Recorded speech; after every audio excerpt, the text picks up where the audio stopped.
Episode 6 के आखिर में हम देखते हैं स्कैल को ब्रेन स्ट्रोक आते हैं। फिर हमें पता चलता है कि मार्को नाम के इंसान के ऊपर कुछ एक्सपेरिमेंट चल रहे होते हैं और उसके ब्रेन से लिंक स्कैल के ब्रेन से होता है, जिस वजह से स्कैल को ब्रेन स्ट्रोक आते हैं। फिर हमें पता चलता है कि इन सब के पीछे गवर्नमेंट इन्वॉल्व है और उसे पता लगाने के लिए बैन, मिशेल, सैनवी एक्टिव हो जाते हैं। जब एनएसए की टीम वहां पर पहुंचती है तो उन्हें कुछ नहीं मिलता सिवाय एक बैंडेज के, और उसे देखकर एनएसए का ऑफिसर ये कहता है कि इसके ऊपर लगा खून अभी भी फ्रेश है।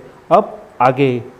इससे पहले अगर आप इस चैनल के ऊपर नए हो तो प्लीज़ चैनल को सब्सक्राइब कर लेना और बेल आइकन को प्रेस कर लेना ताकि आने वाली नई वीडियो की नोटिफिकेशन आपको तुरंत मिल जाए।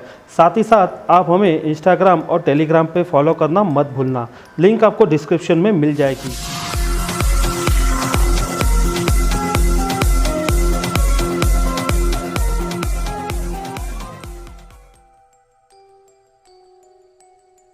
एपिसोड की शुरुआत में हमें दिखाया जाता है फ्लाइट 828 और जहां सभी पैसेंजर अपने सीट के ऊपर बैठने चले जाते हैं, जहां केली टायलर अपना सामान डक में रखने की कोशिश करती है। फिर वहां पर एक लेडी आ जाती है और वो उसे हेल्प करती है।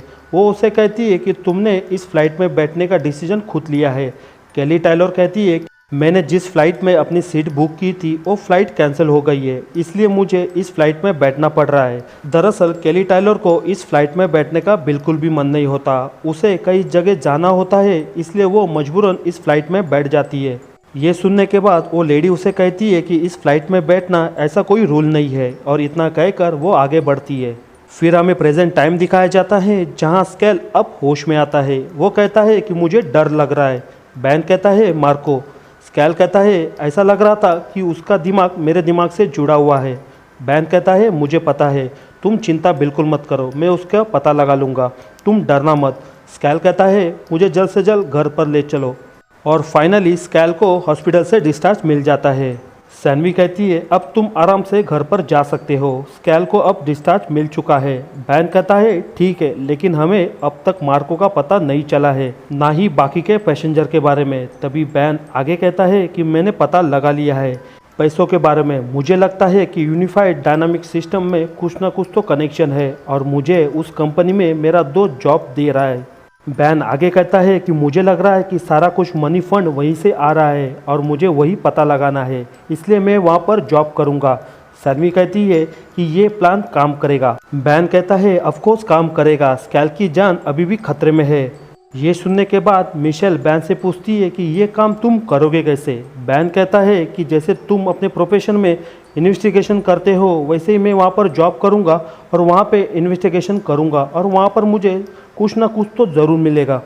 आगे हमें जेपी विलियमसन की बड़ी कंपनी दिखाई जाती है और बैन का आज फर्स्ट डे होता है और उसे मिलने रॉनी वेलकॉक्स आता है।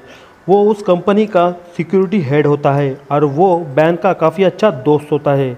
वो उसे आईडी कार्ड देता है और उसे कहता है कि आज के बाद इस कार्ड का यूज़ कर कर तुम कंपनी में आ जा सकते हो।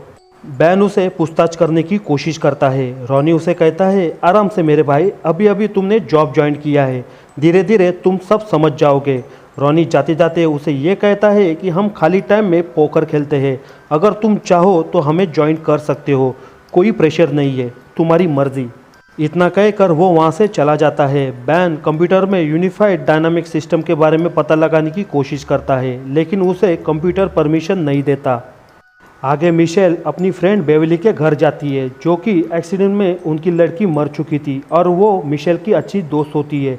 वो दोनों एक दूसरे को देखकर काफ़ी खुश होते हैं। आगे हमें बैन दिखाया जाता है और वो सल्वी को कॉल करता है। वो कहता है मेरा कार्ड कंप्यूटर में एक्सेस नहीं कर रहा है, इसलिए मुझे मेरा कार्ड ख़राब करना होगा ताकि मुझे कुछ बहाना मिले किसी और का कार्ड यूज़ करने का। और वो वैसा ही करता है। वो अपना कार्ड माइक्रोवेव में डालकर ख़राब कर देता है और वो कार्ड जानबूझकर अपने दोस्त रॉनी के सामने यूज़ करने की कोशिश करता है। तभी रॉनी अपना कार्ड उसे दे देता है। बैन मौका देखकर उसके आईडी नंबर चेक कर लेता है।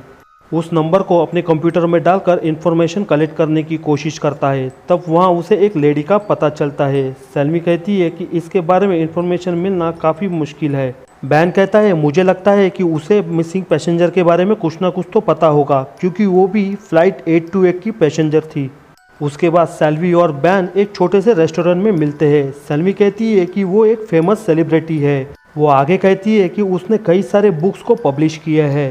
बैन अपने टैब में उसका वीडियो प्ले कर कर देखता है। वो अपने वीडियो में ब्रेन से जुड़ी इन्फॉर्मेशन देती है। तभी बैन सैल्वी से कहता है कि इसे बहुत कुछ पता है ब्रेन के बारे में, ब्रेन कनेक्टिविटी से लेकर बहुत कुछ। सैल्वी कहती है कि वो एक मास्टरमाइंडेड है और उसे डायरेक्ट मिलना इम्पॉसिबल है। सैल्वी आगे कहती है कि चिंता करने की ज़रूरत नहीं, वो आज शाम 7 बजे सबके सामने लाइव आने वाली है। दूसरी तरफ स्कैल को वही सपने आने लगते हैं जो कि उसने फील किए थे और इस वजह से वो काफ़ी डर जाता है।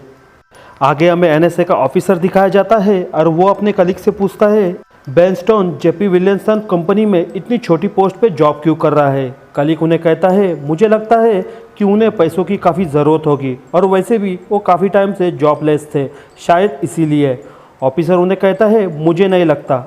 तभी कलीग उन्हें कहता है कि हमारे इंफॉर्मेशन के हिसाब से अभी तक कोई भी मिसिंग पैसेंजर की रिपोर्ट नहीं मिली है।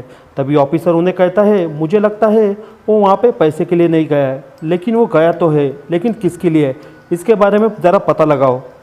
आगे हमें जेरिड और मिशेल दिखाए जाते हैं और वो हल्की फुल्की बातें कर रहे होते हैं। तभी जेरिड उससे कहता है कि एनएसए की नज़र तुम पर है। मिशेल उससे पूछती है कि तुम्हें कैसे पता। जेरिड उसे कहता है कि मुझे तुम पर नज़र रखने के लिए कहा गया था, लेकिन मैंने मना कर दिया। तभी वायरलेस से उन्हें एक कॉल आता है और उसमें इंफॉर्मेशन मिलती है कि एक शॉप में कुछ हादसा हुआ है, तुम जल्द से जल्द वहाँ पर पहुँचो। फिर वो दोनों वहाँ से निकलते हैं और क्राइम स्पॉट पर जाकर पहुँच जाते हैं। तभी एक लड़का बाहर आता है और वो बाहर इशारा करके कहता है कि उस तरफ भाग गया है। जेरिड उसे फॉलो करने चला जाता है। मिशेल अंदर जाकर उसे बचाने की कोशिश करती है, लेकिन वो बच नहीं पाता। उसके बाद मिशेल उसे पुलिस स्टेशन लेकर आती है और उसे कॉफ़ी देती है और उसे कहती है कि तुम अपने आप को संभालो। और तब हमें पता चलता है कि वो उस लड़के का अंकल होता है।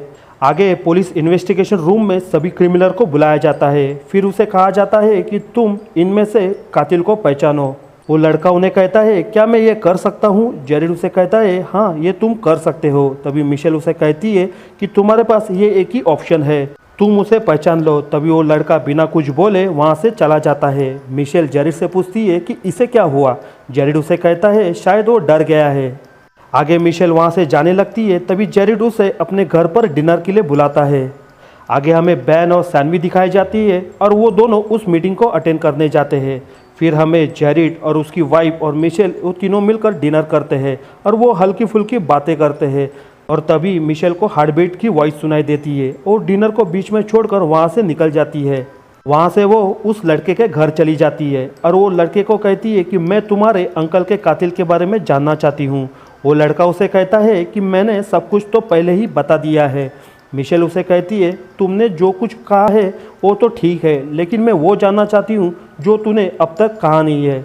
मिशेल आगे कहती है मुझे पता है कि उसे गोली मारी थी, लेकिन गन के बारे में तुम्हें पता होना चाहिए। लेकिन उसे कैसे पता कि गन कहाँ है, वो तो बाहर का था। लड़का कहता है इससे तुम कुछ भी साबित नहीं कर सकते। मिशेल कहती है हाँ मुझे पता है, मेरे पास कोई अरेस्ट वारंट नहीं है और ना ही मेरे पास सर्च वारंट, लेकिन तुमने इसका जवाब नहीं दिया तो हमारे हिसाब से तुम पहले सस्पेक्ट बनोगे। मिशेल आगे कहती है कि तुम अपनी लाइफ को ऐसे वेस्ट मत करो। मैंने एक गलती की थी और उसकी सज़ा मुझे काफ़ी मिली। मैं हर दिन मैं उस पल को याद करते करते जीती हूँ। तुम ऐसी गलती बिल्कुल मत करना। मुझे पता नहीं कि तुम इस बात को समझ पा रहे हो कि नहीं। फिर हमें सैनवी और बैन दिखाए जाते हैं। वो दोनों मीटिंग को अटेंड कर रहे होते हैं और उस लेडी का नाम होता है फ्लोना क्लेयर। वो कहती है हमारा दिमाग कई तरह से सोच सकता है और इसकी कोई बाउंड्री लाइन नहीं होती और वो सारी ऊर्जा को अपने अंदर समा सकता है। और ये कहते कहते उसका ध्यान बैन पे चला जाता है। वो उसे कहती है फाइनली तुम यहाँ पर पहुँच गए, मैं तुम्हारा ही वेट कर रही थी। मीटिंग खत्म होने के बाद सैनवी और बैन उसका वेट करते हैं। फ्लोना वहाँ आती है और उनसे मिलती है। वो कहती है थैंक्स, आप लोग इस मीटिंग को अटेंड करने आ गए। वो आगे कहती है हम इस मीटिंग को उन लोगों के लिए रखते हैं जो लोग हमारी रेगुलर मीटिंग को अटेंड नहीं कर पाते। बैन कहता है कि आपने इस मीटिंग के अंदर एक्सपेरिमेंट के बारे में कुछ नहीं बताया। ये सुनकर फ्लोना थोड़ी सी चौंक जाती है। सैनवी उसे पूछती है कि वो पैसेंजर के बारे में कह रहा है कि उन्हें जो वॉइस सुनाई देती है या कोई उन्हें विजन दिखाई देते हैं। फ्लोना कहती है क्या सच में। तभी बैन उसे कहता है कि पता नहीं क्यों मुझे ऐसा लगता है कि गवर्नमेंट इसमें इन्वॉल्व है और वो जो 11 मिसिंग पैसेंजर है उसके बारे में इस गवर्नमेंट सब कुछ जानती है।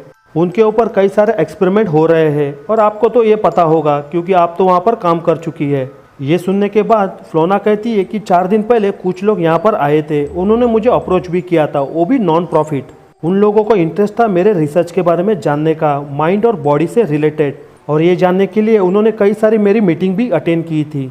लेकिन उन्होंने कभी ये मेंशन नहीं किया कि इसके अंदर गवर्नमेंट या फिर कोई पैसेंजर को इन्वॉल्व किया गया है। सेल्वी ये सुनने के बाद उसे पूछती है कि वो लोग फिर क्या बोलकर तुम्हारे पास आए थे। फ्लोना कहती है कि सिंगुलरिटी प्रोजेक्ट के बारे में उन्हें कुछ जानना है। तभी बैन का दिमाग चलता है और वो कहता है कि एसपी का फुल फॉर्म हो ना हो सिंगुलरिटी प्रोजेक्ट हो सकता है। आगे हमें जेपी विलियम्सन की बड़ी बिल्डिंग दिखाई जाती है और वहाँ पर सभी लोग पोकर खेल रहे होते हैं और बैन भी उन्हें ज्वाइंट होता है। सभी लोग काफ़ी मज़े करते हैं। फिर हमें मिशेल और जेरिड दिखाए जाते हैं। जेरिड मिशेल से पूछता है कि तुम कल रात अचानक से उठकर क्यों चली गई। मिशेल कहती है कि केस के सिलसिले में मुझे कुछ याद आ गया और मैं उसे फॉलोअप करने वहाँ से चली गई। जेरिड पूछता है फॉलोअप करने, इसका मतलब क्या है, मैं नहीं समझा। मिशेल उसे कहती है क्या हो अगर खून होने से पहले ही गन को सेट कर रख दिया जाए। जेरिड कहता है ऐसा पॉसिबल है। आगे जेरिड कहता है अब तुम ये मत कहना कि विदाउट वारंट विदाउट परमिशन तुम उसके घर में चली गई थी। मिशेल कहती है मैं तो बस तुम्हें पूछ रही हूँ। आगे जेरिड कहता है कि तुम्हें पता होना चाहिए वहाँ पर हमें कोई भी गन नहीं मिली थी और वहाँ से गन गायब हो चुकी थी। तभी वो लड़का पुलिस स्टेशन आ जाता है और मिशेल के हाथ में वो गन दे देता है। आगे हमें फिर से बैन दिखाया जाता है और वो ऑफिस में अपनी कलीग से मिलने कॉफ़ी लेकर जाता है। तभी वो जानबूझकर कॉफ़ी उसके ऊपर गिरा देता है। वो कलीग वहाँ से कपड़े क्लीन करने चला जाता है। मौका देखकर बैन उसके कंप्यूटर में यूनाइटेड डायनामिक सिस्टम टाइप करता है और उसके बारे में जानकारी ढूंढने लगता है। जब उसे सारी इन्फॉर्मेशन मिल जाती है और वो उसे पेनड्राइव में लोड करने लगता है, साथ ही साथ वो सेल्वी को मैसेज करता है कि मुझे एसपी के बारे में पूरी जानकारी मिल चुकी है। आगे हमें पता चलता है कि बैन का पूरा फ़ोन हैक कर लिया गया है और उसकी सारी एक्टिविटी एनएसए का मेन ऑफिसर टीवी स्क्रीन के ऊपर देख रहा होता है। उसके बाद बैन कंपनी से बाहर निकलने की कोशिश करता है। तब उसे पता चलता है कि चेकिंग काउंटर के ऊपर उसकी भी चेकिंग की जाएगी। वो मौका देखकर पेनड्राइव अपनी वाटर बॉटल में डाल देता है। तभी उसे एक मैसेज आता है कि लेफ़्ट साइड में आकर मुझे मिलो। ये पढ़ने के बाद बैन ज़रा चौंक जाता है। फिर उसे मैसेज फॉलो करते करते वो वहाँ पर चला जाता है। वहाँ पर उसका इंतज़ार एनएसए का मेन ऑफिसर कर रहा होता है। ऑफिसर उसे कहता है कि उसे तुमने कहाँ पर छुपा के रखा, शूज़ में या कहीं और। बैन उसे देखकर काफ़ी चौंक जाता है और वो ऑफिसर से कहता है कि तुम्हें ये कैसे पता। एनएसए का ऑफिसर कहता है कि मैं एनएसए का मेन डिप्यूटी डायरेक्टर हूँ और इतना मुझे पता लगाना मेरे लिए कोई बड़ी बात नहीं है। बैन उसे मजबूरन पेनड्राइव दे देता है। आगे हमें फिर से मिशेल और जेरिड दिखाए जाते हैं। मिशेल की हार्ट बीट एकदम से बढ़ने लगती है और वो जेरिड से कहती है कि कार तेज़ भगाओ। दूसरी तरफ एक क्रिमिनल एक बूढ़े आदमी के पीछे फॉलो करने जाता है ताकि उसे मारकर उससे सारे पैसे ले सके।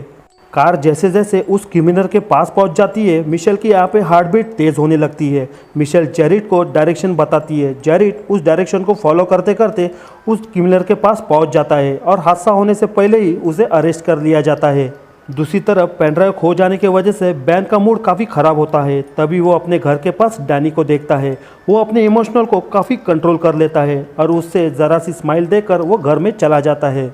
आगे हमें फिर से मिशेल दिखाई जाती है और वो उस लड़के के शॉप चली जाती है। वहाँ भी उसकी हार्ट बीट एकदम से तेज़ होने लगती है। ये फील करके वो थोड़ी सी चौंक जाती है। तब वो आजू बाजू देखने लगती है। तब उसे अपनी फ्रेंड नेवी की फ़ोटो मिल जाती है। वो उस लड़के से पूछती है कि क्या तुम इसे जानते हो। लड़का उससे कहता है कि ये मेरी डोनर थी और इसी के वजह से मेरी जान बची थी। और ये सुनने के बाद मिशेल काफ़ी इमोशनल हो जाती है। आगे हमें बैन अपने बेटे स्कैल के रूम में जाता है और वो उसे कहता है कि आज एक बड़ी लीड मिलते मिलते रह गई, पर मैं तुमसे वादा करता हूँ अगली बार उस लीड को मैं अचीव कर लूँगा। ये सुनने के बाद स्कैल उसे कहता है कि वो इंसान गलत नहीं है। और ये सुनने के बाद बैन ज़रा चौंक जाता है। उसके बाद बैन मिशेल से मिलता है और वो दोनों हल्की फुल्की बातें करते हैं। तभी बैन मिशेल से कहता है कि पता नहीं क्यों ये कॉलिंग मुझे क्यों आती है और इसका मतलब क्या है, क्या हमें इसके ऊपर भरोसा करना चाहिए या नहीं। तभी मिशेल उसे कहती है कि कभी कभी इस कॉलिंग के ऊपर भरोसा कर लेना चाहिए। जब भी हम इसे कॉलिंग को फॉलो करेंगे तब हमें दिल को अंदर से सुकून मिलेगा।